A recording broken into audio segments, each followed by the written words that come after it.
Olá pessoal, sejam muito bem-vindos à plataforma Enem 360. Meu nome é Leandro Aguiar, sou professor de linguagens e hoje estou aqui para mais um conteúdo. Antes de prosseguirmos, deixa eu fazer aquele pedido especial. Ative a notificação a partir do sininho e inscreva-se no canal, que desse jeito você não perde nenhuma novidade por aqui, beleza? Vamos à questão de hoje, melhor, às questões de hoje. Hoje eu quero falar da questão 7 do ano de 2018 do caderno azul. E eu quero falar de dois assuntos. Eu quero falar de variedades linguísticas e de estratégias argumentativas, certo? E a questão diz o seguinte, na questão 7. Se o organismo já está acostumado com açúcar e está difícil largar, o ideal é ir se acostumando aos poucos com cada vez menos açúcar. Essa foi uma postagem feita a partir do Facebook pelo Ministério da Saúde. E vejam que o que foi utilizado aqui foi uma combinação de linguagem verbal com linguagem não verbal, certo? A partir aqui da xícara de café, com o pote de açúcar, o medidor e o texto em si, certo? E o que a questão pede? Ela diz: a utilização de de determinadas variedades linguísticas em campanhas educativas tem a função de atingir o público-alvo de forma mais direta e eficaz. Então perceba que já na própria questão eu tenho aqui alguns indicativos, como por exemplo, variedades linguísticas, campanhas educativas, e se você lembra das nossas últimas aulas, vai lembrar que em uma campanha publicitária, principalmente aquelas que têm cunho educativo, nós temos uma função evidente da linguagem, que é a função apelativa, ou seja, para convencer o leitor, certo? E aqui qual é a intenção? Né? Atingir o público-alvo de forma mais direta e eficaz. No caso desse texto, identifica-se essa estratégia. Qual a estratégia? De convencer, né? De chamar a atenção do leitor a partir de quê? Discurso formal da língua portuguesa, registro padrão próprio da língua escrita, seleção lexical restrita à esfera da medicina, fidelidade ao jargão da linguagem publicitária ou uso de marcas linguísticas típicas da oralidade. Bom, discurso formal nós sabemos já que não é, até porque foi publicado no Facebook, e uma linguagem até bem acessível, né? Registro padrão próprio da língua escrita, vamos ver logo a seguir que não. Seleção lexical restrita à esfera da medicina e fidelidade ao jargão da linguagem publicitária, nós já podemos anular essas duas alternativas, porque nós não temos nem um vocabulário muito medicinal, né, do âmbito da esfera da medicina, e nem um vocabulário demasiado publicitário, aquela coisa de marketing, lead ou lead, né? Enfim, esse monte de termos em inglês. Não, nós não temos nada disso. Por eliminação, nós já temos aqui a alternativa letra E, o uso de marcas linguísticas típicas da oralidade. Mas antes de marcarmos, deixa eu mostrar uma coisa para vocês. O que seria essa tal marca de oralidade? O que quer dizer isso? Né? A gente tem que voltar, na verdade, lá para o tópico de variação linguística e entender o que a gente deve considerar a partir disso. Bom, na marca de oralidade você vai ter necessariamente uma posição entre linguagem oral e linguagem escrita. É necessário que você entenda de uma vez por todas que linguagem projetada para ser escrita não é o mesmo tipo de linguagem projetada para ser falado. Até porque, lembre-se de aulas anteriores nossas aqui do canal de linguagens, a linguagem escrita ela é planejada, você tem todo o tempo do mundo para planejar, escolher o melhor verbo, escolher a melhor palavra, escolher a melhor passagem, enfim. Na oral você não tem isso. Na oral que você tem uma coisa mais espontânea, uma coisa mais livre. Então, lembre-se sempre disso, linguagem oral e escrita não são a mesma coisa. Segunda coisa, quando nós falamos de marca de oralidade, nós também temos que ter em mente que isso vai atingir todas as competências da produção linguística, ou seja, a marca de oralidade vai estar no som, vai estar na forma, pode afetar a forma da palavra, pode afetar o vocabulário, a questão de você escolher uma palavra ao invés de outra e por aí vai, pode afetar a sintaxe, o jeito, a forma como você organiza as sentenças, pode afetar o significado, pode afetar o discurso, pode afetar até a maneira de você lidar em público. Então, a marca de oralidade ela não afeta só uma instância do discurso, ela pode afetar várias instâncias do discurso.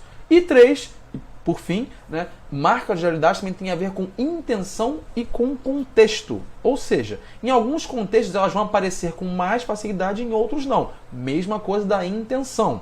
Certo? Na escrita, por exemplo, é mais raro de encontrar, ou pelo menos se você estiver falando de alguma coisa que seja padrão, linguagem padrão, lembra lá das nossas aulas anteriores também sobre norma culta, norma padrão.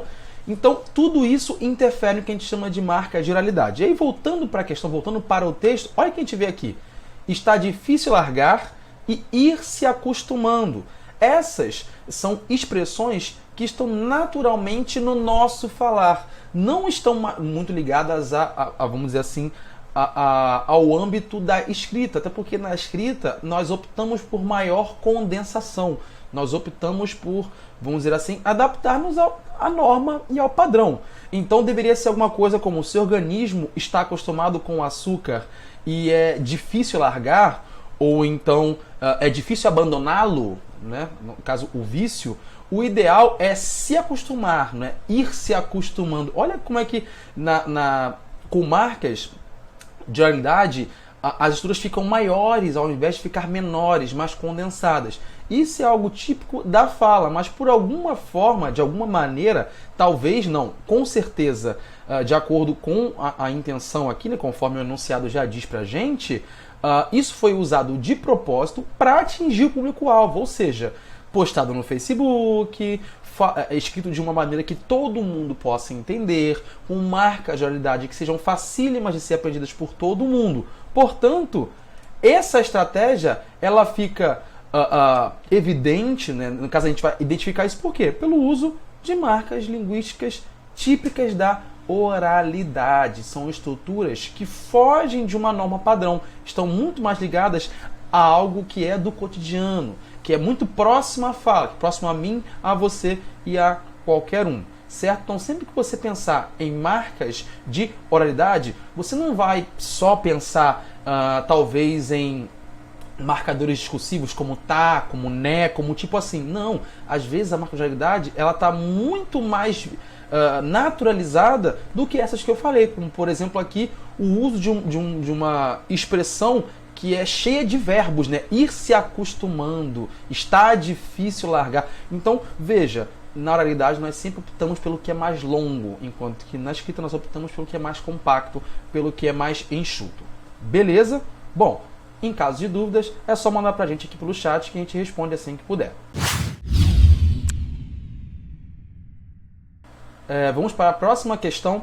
Dessa vez eu quero falar sobre funções da linguagem, um assunto que eu já mencionei aqui, mas eu quero falar agora sobre um outro ponto de vista, falar de um outro aspecto desse tópico que já caiu 12 vezes nas últimas 5 edições do Enem.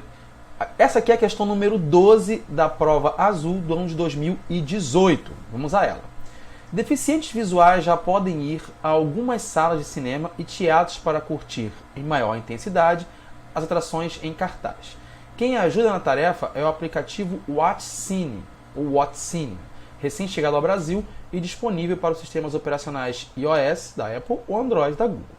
Ao ser conectado à rede Wi-Fi de cinemas e teatros, o app sincroniza um áudio que descreve o que ocorre na tela ou no palco com o espetáculo em andamento. O usuário, então, pode ouvir a narração em seu celular. O programa foi desenvolvido por pesquisadores da Universidade Carlos III em Madrid. Na Espanha, 200 salas de cinema já oferecem o recurso e filmes de grandes estúdios já são exibidos com o recurso do WatchCine, diz o brasileiro Luiz Maus, que trouxe a tecnologia para o país. No Brasil, já fechamos parceria com a São Paulo Companhia de Dança para adaptar os espetáculos deles. Isso já é um avanço, concorda? Bom, esse texto ele foi veiculado na revista Veja, né, do Grupo Abril, e aí a questão diz o seguinte: por ser múltipla e apresentar peculiaridades de acordo com a intenção do emissor, a linguagem apresenta funções diferentes. Nós já aprendemos isso aqui, é só você voltar a alguns vídeos. Nesse fragmento, predomina a função referencial da linguagem. Bom, pessoal, a questão já me deu parte da resposta. A função referencial da linguagem. Mas aí ela quer que você diga o porquê, certo? Porque há a presença de elementos que, se você bem se lembra na nossa aula sobre funções da linguagem, você vai lembrar que eu falei um pouquinho da função referencial. Mas aqui eu quero expandir, quero falar um pouco mais.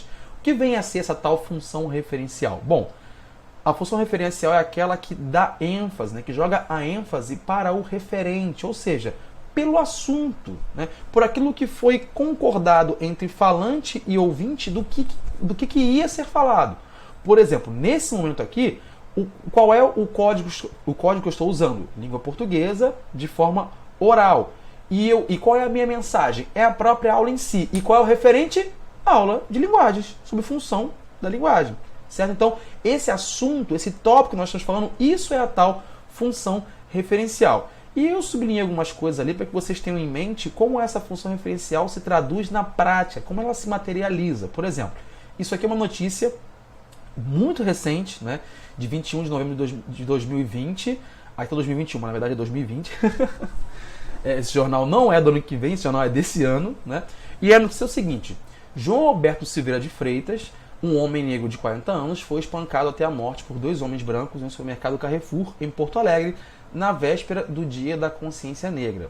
O laudo médico aponta a morte por asfixia. Esse caso foi aquele caso recente que aconteceu lá no mercado Carrefour, que causou uma comoção muito grande na população, e com razão, afinal de contas, já deveríamos ter superado esse tipo de coisa, uma coisa nefasta, uma coisa que precisa ser de uma vez por todas expulsa da nossa realidade enquanto sociedade. Não há mais espaço para racismo, não há mais espaço para nenhum tipo de preconceito contra ninguém, certo?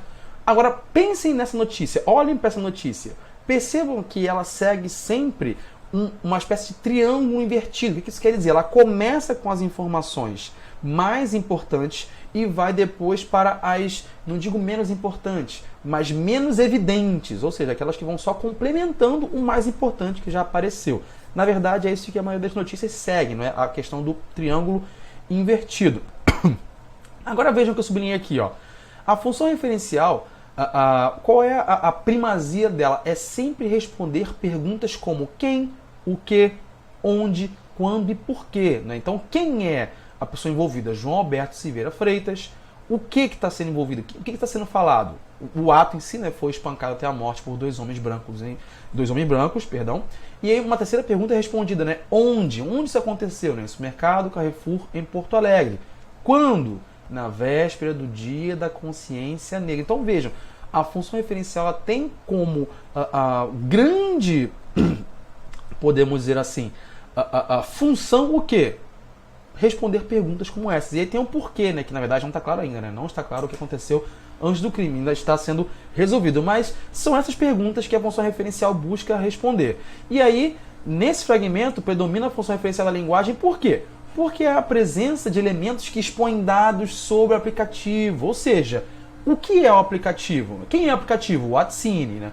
O que ele faz? O que ele diz ali? Ele vai dizendo o que acontece no palco, não é? Quem está envolvido nisso, né? Aí está ali dizendo ali, a Universidade Carlos III em Madrid. Quando isso aconteceu? Né? Está acontecendo já há algum tempo, não é? Mas aqui ele não diz uma data especificamente, mas a partir da data do texto já pode mensurar aí, né? 2014. Então, a função referencial da linguagem ela tem sempre em mente isso, responder perguntas como que, quem, quando, onde, porquê e por aí vai. Beleza? Espero ter ajudado você. Nos encontramos no próximo vídeo. Muito obrigado e até lá!